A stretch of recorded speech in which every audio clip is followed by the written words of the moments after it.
Welcome to our today's session, guys. Yeah, this would be the last session of this entire module. So we are in the verge of completing our capital budgeting techniques, right? Or what we call it as investment techniques. So there is something called as capital rationing.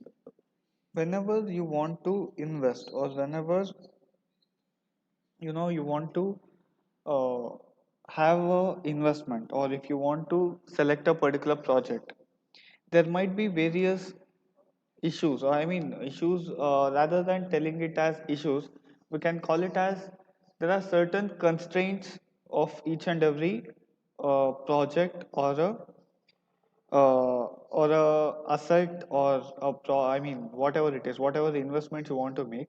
Those investments usually come with something called as constraints. One of the major constraints could be your uh, capital. The capital outlay. I mean, there might be a constraint on the capital investment what you want to make, or there might be a certain shortage in cash outlay. Suppose if I want to purchase a bike today, the bike might cost some 1,60,000, 1,80,000. However, the amount what I have is only 1 lakh. So I need to go for projects or the bikes which are less than 1 lakh. Or if I want to even extend my capital budget, I need to ensure that the profitability is more. In my case, in my example, what I stated, if I want to purchase a bike which is costing 1,60,000, extra 60,000 I need to go for loan. When I'm going for loan, I'll be bound to pay something called as interest. Interest is a expense for me. I need to closely evaluate, is it worth spending 1,60,000, out of which 60,000 is a borrowed fund and I'm paying interest for that borrowed fund. Is it worthwhile that I'm paying certain rate of interest? These things have to be kept in mind. So capital rationing, let's look at what exactly is capital rationing. It is the act of placing restrictions on the amount of new investments or projects undertaken by a company. You have 1 lakh rupees, right? You have 1 lakh rupees, or let's say you are a finance manager of a company. Your company is considering two or three proposals. They three are also very good, and company is more looking at investment in all the three things. So now you need to identify what are the projects that are acceptable. In case out of these three, one of the project is making loss, definitely you'll not choose that, right? So you need to assess which are the best out of the available projects, which are the best projects. That is the first step. Second step is that you need to select the combination. In certain cases, you can choose half of the project, right? You can select 70% of a project. Generally, it would be like something like there is a proposal to construct a new building, right? That building has some four floors. Instead of constructing all the four floors, you can construct three floors, which is still positive and which is still giving you a positive impact to your business, and you're generating profits out of those three floors. So you need, first thing is that you need to identify the acceptable projects. Acceptable projects are those which generally gives you some amount of profits. Second is that you need to select the combination of projects such that there is something called as optimum selection of projects. Instead of selecting hundreds of projects in bits and pieces, you need to select two or three projects which are complete, and even you can uh, select in such a way that your profitability is also very good and you are able to uh, minimize your cost. These two things you need to look at. So capital rationing is the act of placing restrictions on the amount of new investments or projects undertaken by a company, right? It actually implies the choice of investment proposals under financial constraints of capital expenditure budget. The capital expenditure, the capital outlay, it is something like initial investment. There is a cap on the initial investment. You are not supposed to exceed that cap, right? Within that limit only you are supposed to spend some money, out of which you need to select two or three proposals. That how would you do? First is that you need to select all the acceptable projects, that is which would have better NPV, right? Rank them and select the first few which are having good net present value. I think we can solve a problem on capital rationing to have a better insight.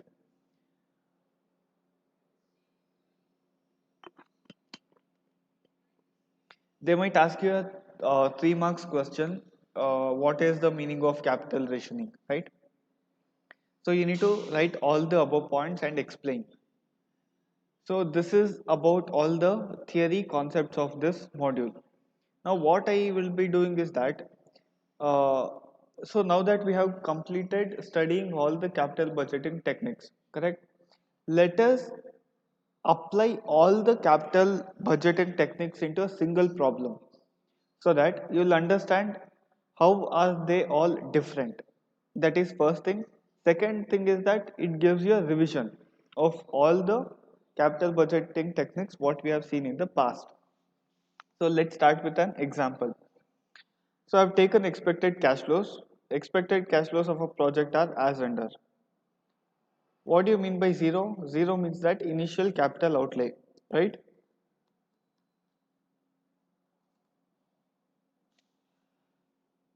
Zero. At year zero, you are spending 1 lakh rupees.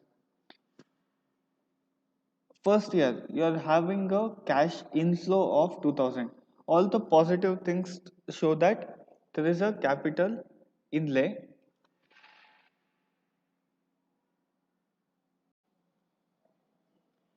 So all these positive things, that is from year 1 to year 5, show the positive cash inflows. I mean, if they have given you positive cash flows, that means that it is cash inflow. So if they have shown you something in brackets, or if it is in negative, it means that there is a capital outlay, right? So the cost of capital, I have assumed it to be 12%, and they have asked us to calculate NPV, that is net present value. Purposefully I have given you the shortcut so that you get used to that.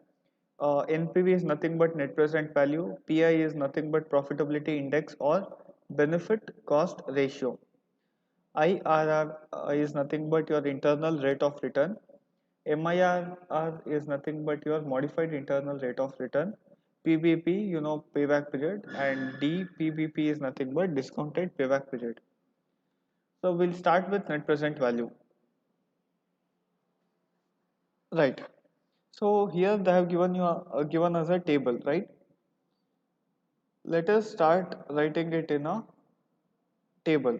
So there are six. Okay, there are 6 columns. Let's take 7 rows and 2 columns. And right, I think this should be fine.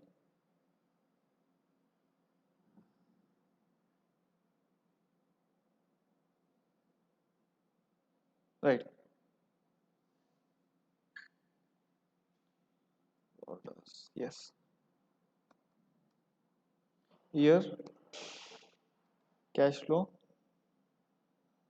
present value factor at the rate of 12%, because the cost of capital given in the problem is 12%, right?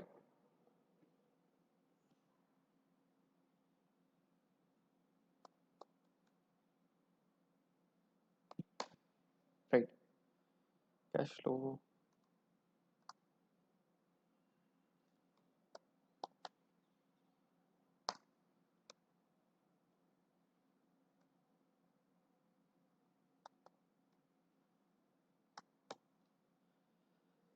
All right, we'll start with the problem.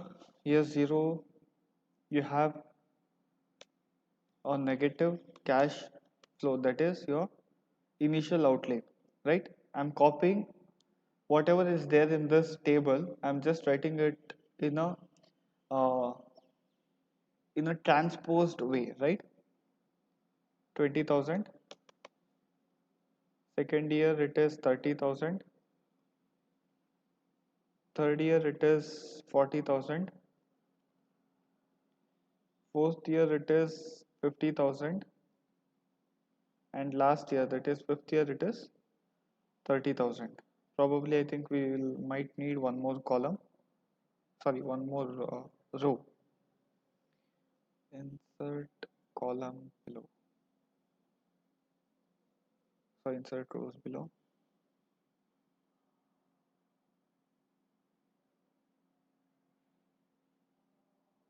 All right. So where do you get your present value factors? You need to refer to the present value table. Present value of $1, or at times they would even given you present value of 1 rupee, right? Go to 12% and copy these things. We have 5 years. Please be very careful when you are writing for year 0. It would be 1 by default, right?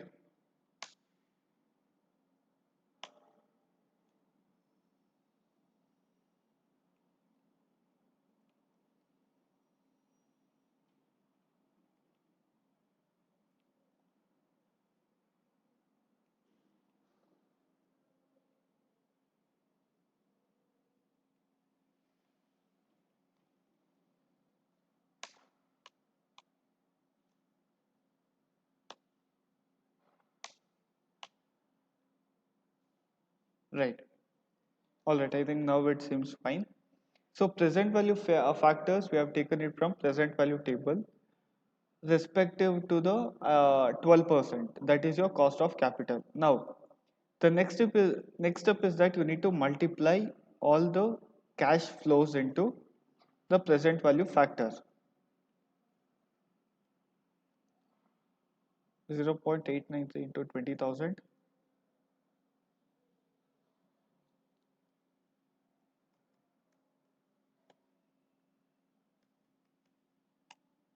17,860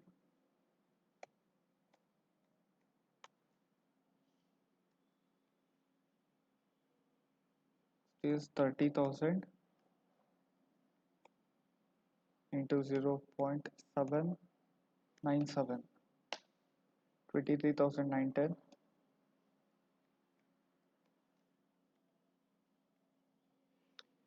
0.712 into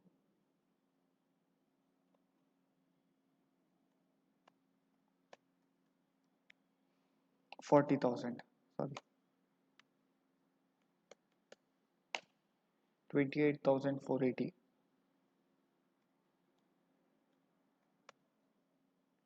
50,000 into 636.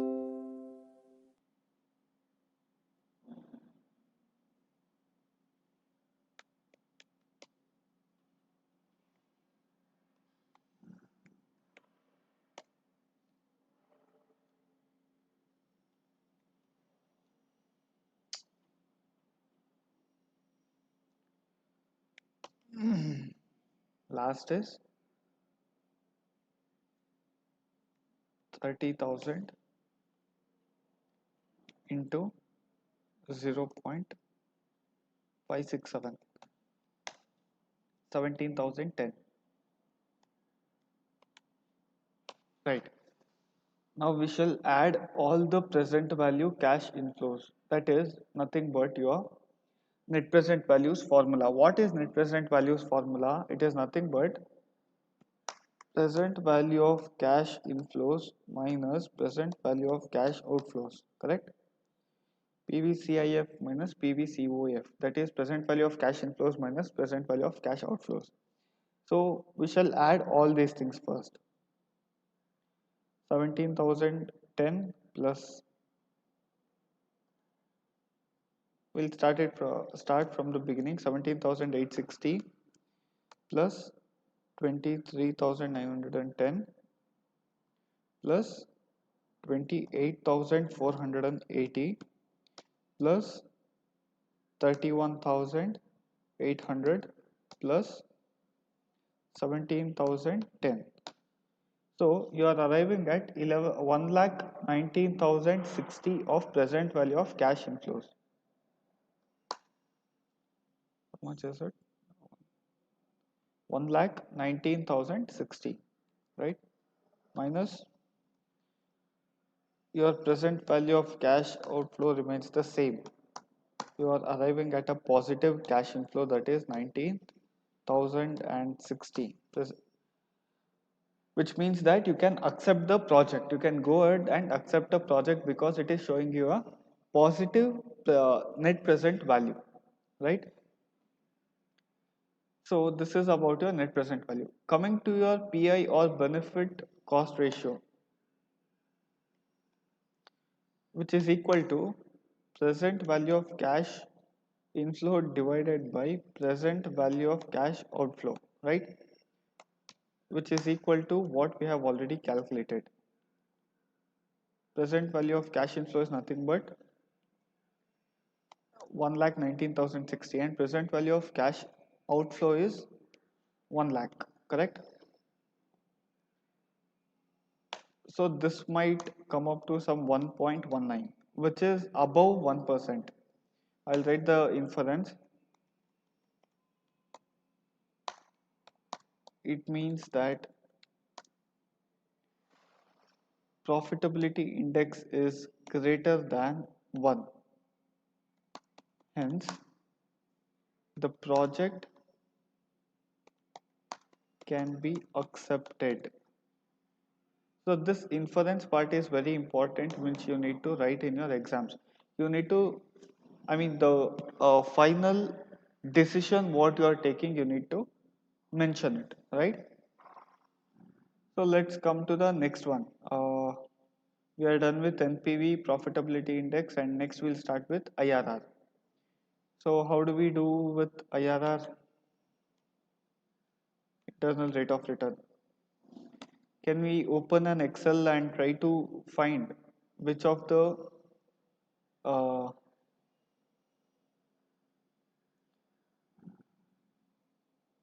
discount factor gives us 0 NPV, right?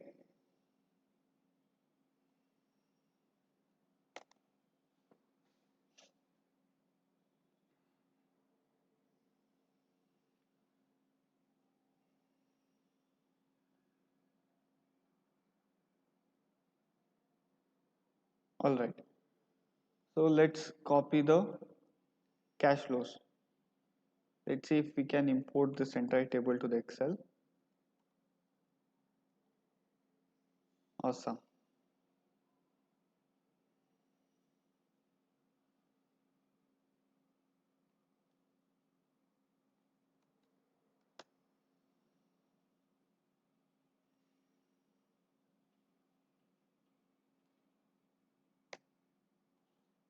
All right. So we need something called as present value factor. Let's try at say 14% we'll try initially. We'll see if the present value of cash flows, what it will come up to, correct?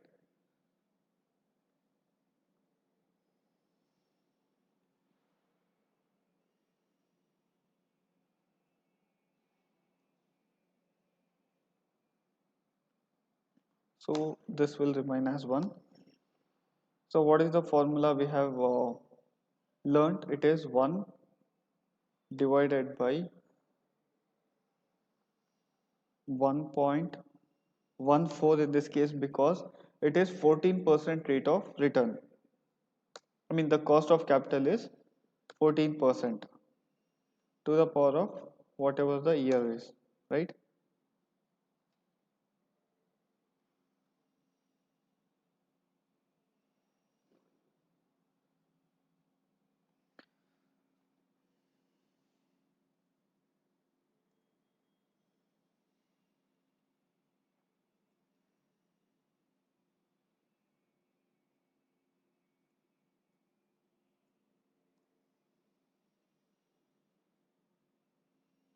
Right, 14% if you look at here, 0.77, sorry, 0.877, 0.769, 0.675, which is same, right?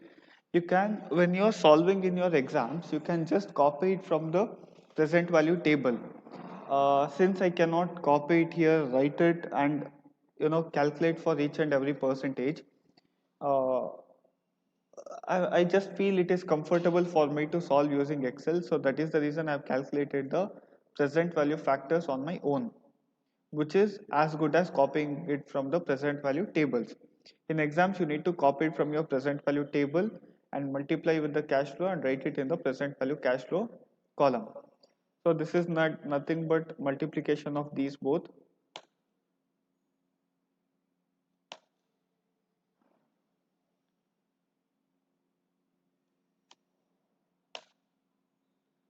So we are ending, I mean the net present value what we are getting is almost like 12,812. So we need to increase. Please don't get confused. We need to increase it, right? You are not decreasing it, you are increasing it.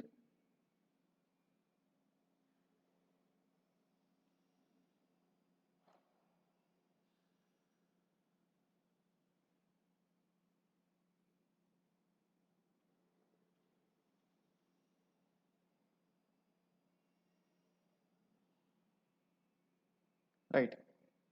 So we'll try at if you want to bring down the net present value, you need to keep in mind that you need to increase the present value factor.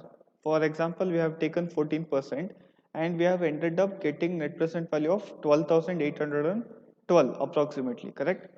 So if you want to make this zero, if you want to make net present value zero, you need to increase the present value factor. So we'll try at some 16% we'll try. I'll make it as 16%. So when you are doing it in exam, see, net present value has decreased. So when you are doing it in your exams, you need to take the values from the present value factors.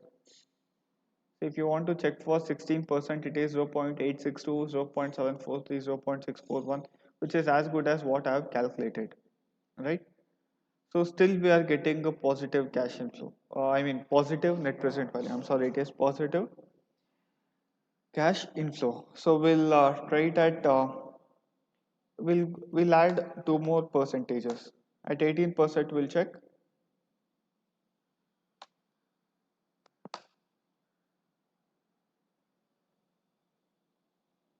Yes, it's almost coming down, right? It's almost becoming zero. At 18% it is 17,742, 43, right? What I'll do is that I'll keep it as it is and I'll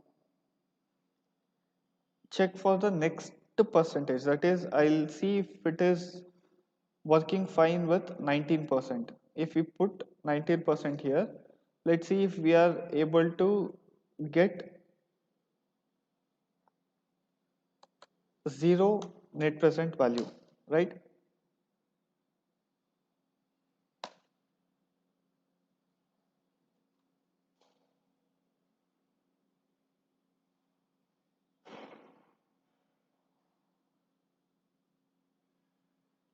We'll try at 19%.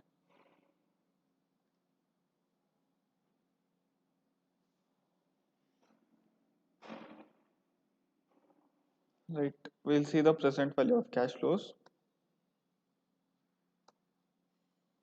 Cash flow into present value factor.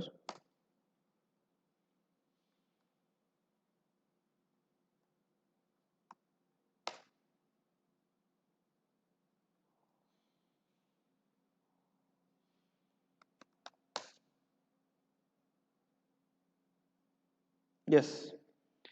So now that we have calculated the present value factor for 19%, right?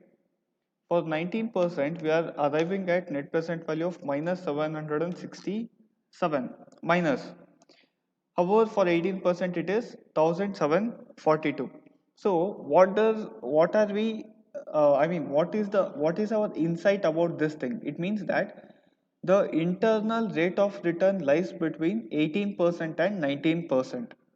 We'll calculate the exact percentage by using our interpolation formula. I mean, whatever cross multiplication we had learned. It is above 18%, 18% plus.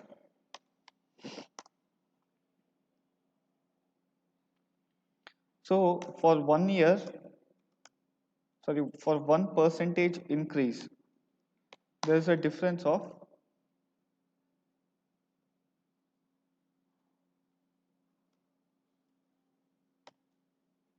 let's see what is the difference. 2509 is the difference, correct? So for 1% jump, that is from 18% to 19%, there is a jump of 2509 rupees of NPV, correct? The difference is 2509. For how many percentage is it 1742? We just need to reduce this 1742 to 0. So how many percentages does that take is the question. So for 1% it is, correct. For how many percentages is 1743? So when you cross multiply the both of them, you'll arrive at 1743 divided by 2509, which gives you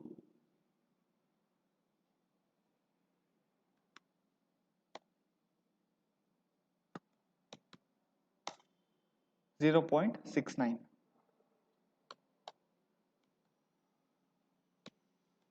Right. So internal rate of return is 18.69%. So this is how we calculate our internal rate of return.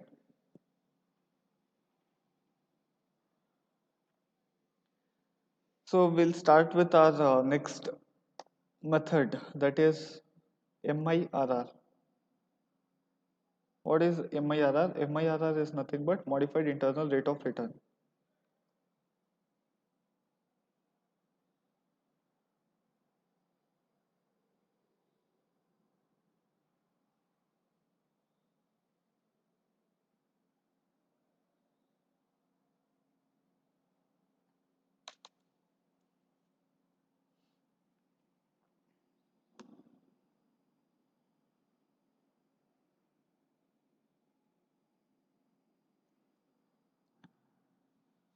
But here also we are in need of a table.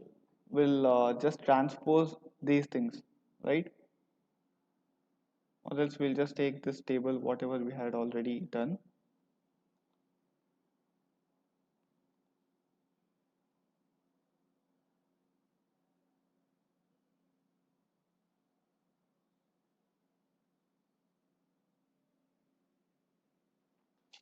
So cash flows we have got.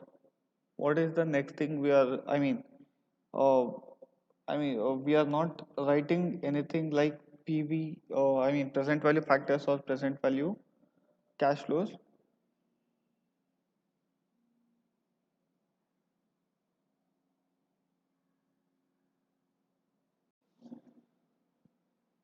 So yeah, this column we can take it as the factors, whatever it is. One, we'll just call it as I plus 0, 1 plus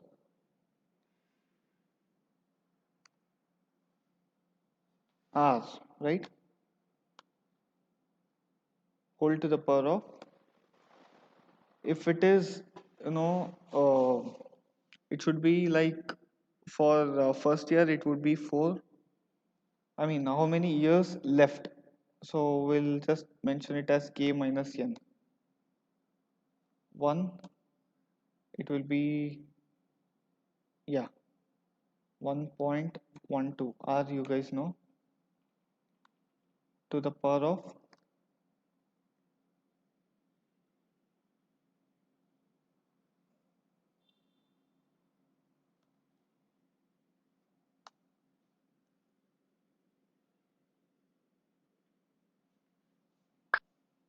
right.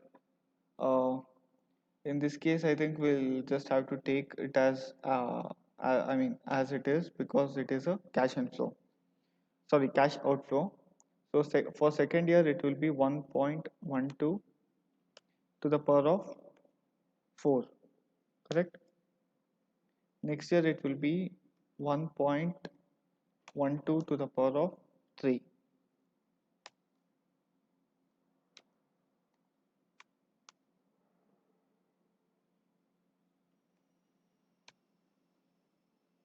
Sorry, it should be 2. Next it will be 1.12 whole to the power of 1.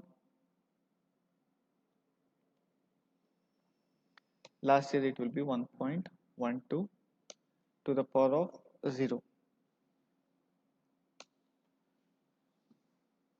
K is nothing but how many years are left, right? K is, I mean, it's like one shortcut. What I would suggest is that you start from the last year. Last year you take it as 0, and next year 1, 2, 3, 4. And for 0 year, you just don't have to consider. But starting from year 1, you need to go in descending order in such a way that when you reach the fifth year or the last year, it should be 0. So we'll start with multiplication. Column 2 into column 3, that is nothing but your, I'll just remove this,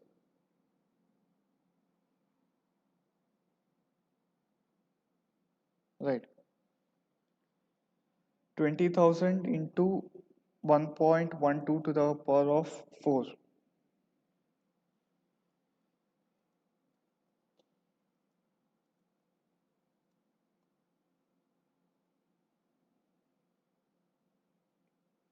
So these calculations, you guys, you guys just do all these calculations. Since we are already running short of time, we have crossed some 30 minutes approximately. So please calculate these, I mean this row, that is multiplication between 20,000 into 1.12 to the power of 4.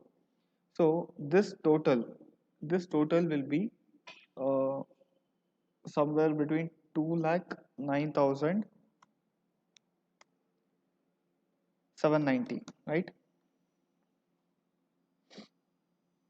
Now, what does our formula say? Our formula says that,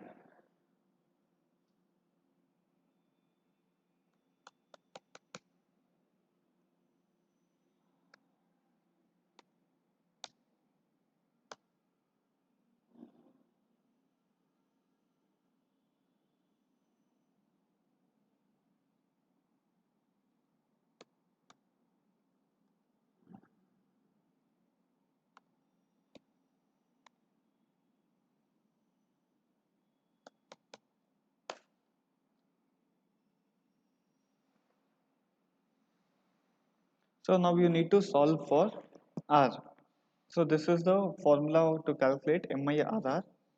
First is that you have to take these factors. These factors are nothing but your cost of capital added to 1, which becomes 1.12, and you need to have the exponent in such a way that when you reach the end, it should be 0.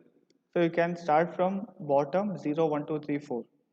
So now you need to multiply both of them, and this addition, which comes up to 2,09,007, sorry, 2,09,790, right? So now this is MIRR formula which we have seen in our previous sessions.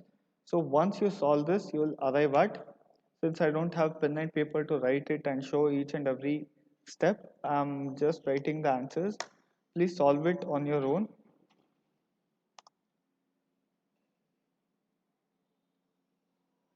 R, or you can even call it as MIRR, is 15.97 percentage, right?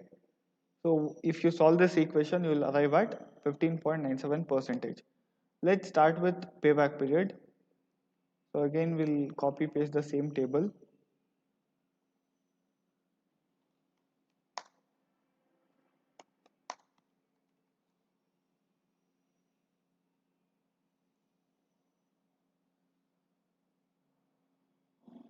Right. I don't think we need this column.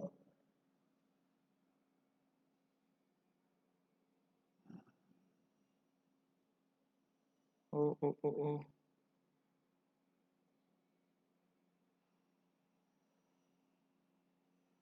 Right. Cumulative cash flow. This is very simple. 20,000. 20,000 plus 30,000 is 50,000. 50 plus 40 is 90,000. Next, 1,40,000. Next is 1,70,000. Now, what is our cash outlay? Cash outlay is 1 lakh. 1 lakh lies between third year and fourth year, correct? 1 lakh lies between these 2 years. Let me highlight it.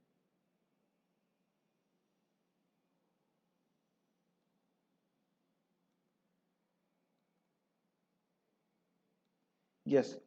So, I mean, simple, this thing, what do I say? Yeah, simple cross multiplication. We'll just calculate it.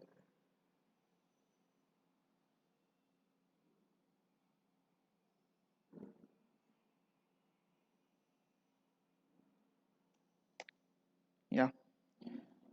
For 1 year jump, that is from year 3 to 4, there is a difference of 50,000, correct? In the year of, I mean, after third year, that is in the fourth year, we have earned a sum of 50,000 rupees. However, we were in need of 10,000, correct? Here we have earned a sum of 90,000. The cumulative cash flow is 90. 90, when you want to make it as 1 lakh, you were in need of 10,000 rupees.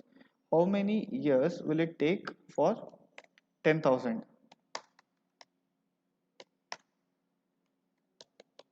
So when you cross multiply, you will arrive at 0.25 if I'm not wrong.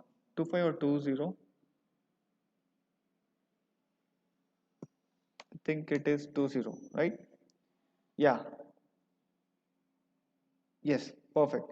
So it will be,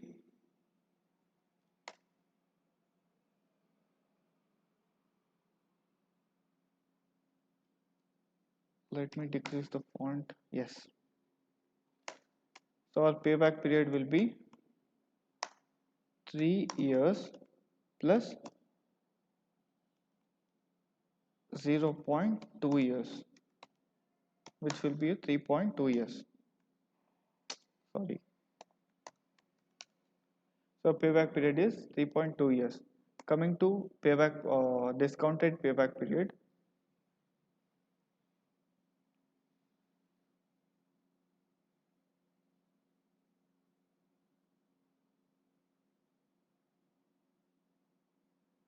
Here we need one more extra column to multiply the cash flows with present value factors.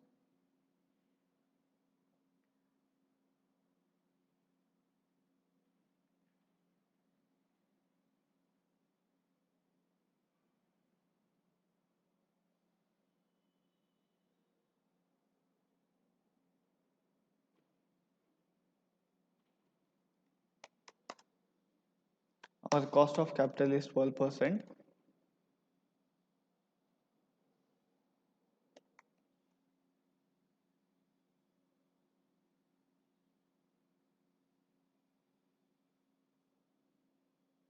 All right. So what are the present value factors for 12%. This you will find in your present value tables, correct? Let me just minimize it.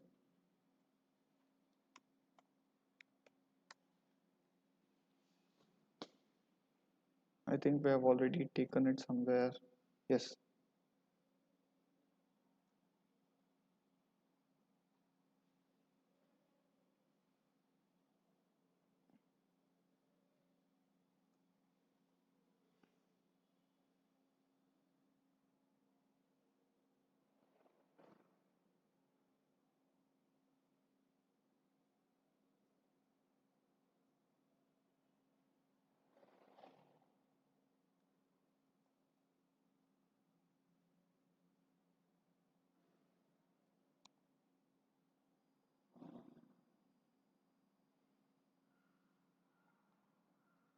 Yes.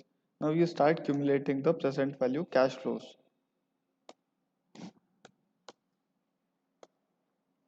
17,860 plus 23,000.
So here, if you look at your cumulative present value of cash flows,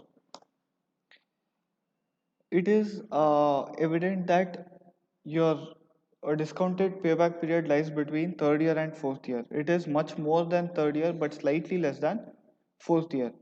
So let's calculate it using our cross multiplication thing. So in 1 year,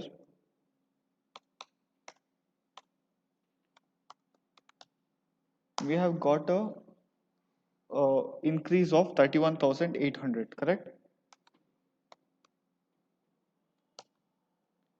So how long would it take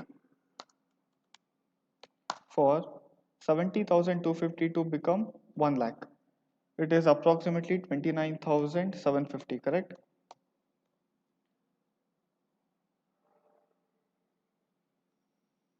So let me just write it here. 29,750 divided by 31,800 gives you a sum of, mm, let's check that out. 29,750 divided by 31,800, which gives us 0.93. So your discounted payback period is nothing but 3 plus 0.93 years, which is nothing but 3.93 years, correct? So this is about your discounted payback period. So with this, we have almost completed all the capital budgeting techniques. However, we just have one type of problem, that is capital rationing, which I'll be doing in a next session, maybe, because we are already running short of time for this session. Uh, this is about your capital budgeting techniques.